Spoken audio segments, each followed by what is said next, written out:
இந்த வீடியோவுக்கு உங்களை வரவேற்கிறேன். ஏதோ ஒன்றை எதிர்பார்த்து இந்த வீடியோவை கிளிக் செய்திருப்பீர்கள்.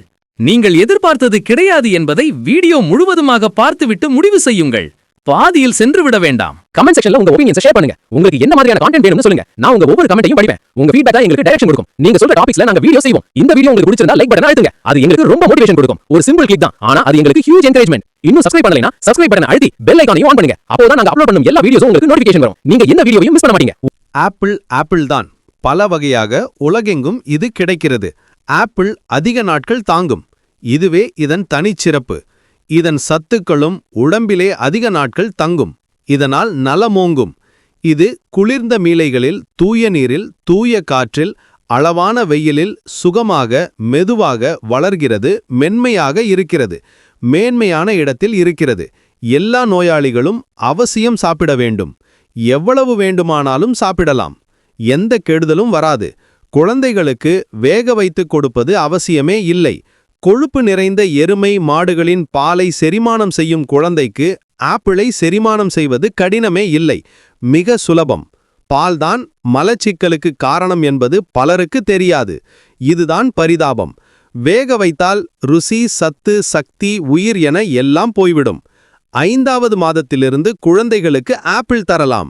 அறிமுகப்படுத்தும் முதல் வாரத்தில் தினம் அரை ஸ்பூன் 1 ஸ்பூன் என கொடுத்தால் போதும்.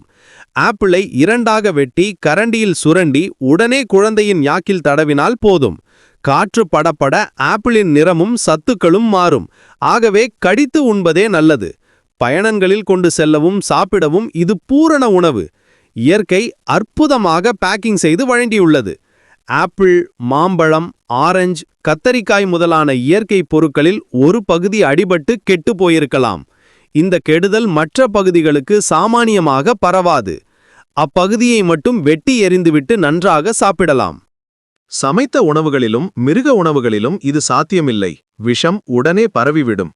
கெட்டுப்போன பழத்தை சாப்பிட்டாலும் மயக்கம், தூக்கம், போதை, வாந்தி, பேதி என வருமே தவிர உடம்புக்கோ உயிருக்கோ எந்த அபாயமும் வராது. இந்த அளவுக்கு பழங்களின் மீது நம்பிக்கை வைக்கலாம். தினம் ஒரு ஆப்பிள் சாப்பிட்டால் டாக்டரே வேண்டாம் என்ற குணம் வருமாம். An apple a day keeps the doctor away. தினம் பழம் சாப்பிட்டால் மட்டும் டாக்டரையும் நோய்களையும் தவிர்த்துவிட முடியாது. தவறான உணவுகளையும் தடுக்க வேண்டும். தண்ணீர் தொட்டி நிரம்ப வேண்டுமானால் அதன் ஓட்டைகளையும் அடைக்க வேண்டும்.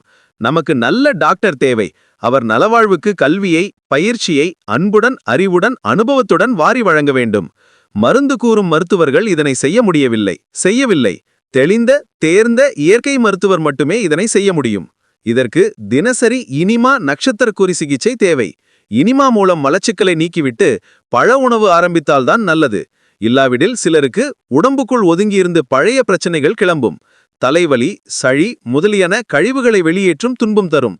அருகம்புல் சாறு, சீரக, சுக்குமல்லி, காஃபி, பஞ்சபூத சிகிச்சைகள், வாழை இலை குழியல், உபவாசம், யோகாசனம் போன்றவற்றையும் இணைத்தால் இன்பமே என்னாலும் துன்பமில்லை. Let us keep away the diseases and drugs, but not the doctors. இனிமை தந்து இன்னல் நீக்கும் இனிமா என்ற புத்தகம் விளக்கம் தரும். கடைசியா ஒரு ரிக்வெஸ்ட். இந்த இன்ஃபர்மேஷன் உங்க ஃப்ரெண்ட்ஸ் கிட்ட ஷேர் பண்ணுங்க. நாலேஜ் ஷேர் பண்ணும்போது தான் அது மல்டிப்ளை ஆகும். உங்க சர்க்கிள்ல இருக்கிற எல்லாருக்கும் இந்த கண்டென்ட் யூஸ்ஃபுல்லா இருக்கும். நாங்க இன்னும் நிறைய எக்ஸைட்டிங் கண்டென்ட்டோட வர போறோம். உங்க சப்போர்ட் இருந்தா நாங்க இன்னும் பெட்டர் வீடியோஸ் கொண்டு வர முடியும். டுகெதரா நாம ஒரு அமேசிங் கம்யூனிட்டி பில்ட் பண்ணலாம். அடுத்த வீடியோவில் மீண்டும் சந்திக்கலாம். அது வரைக்கும் சேஃபா இருங்க, ஹாப்பியா இருங்க. யூனிக் சொல்யூஷன் ஃபேமிலியிலே நீங்களும் ஒரு பார்ட். நன்றி நண்பர்களே.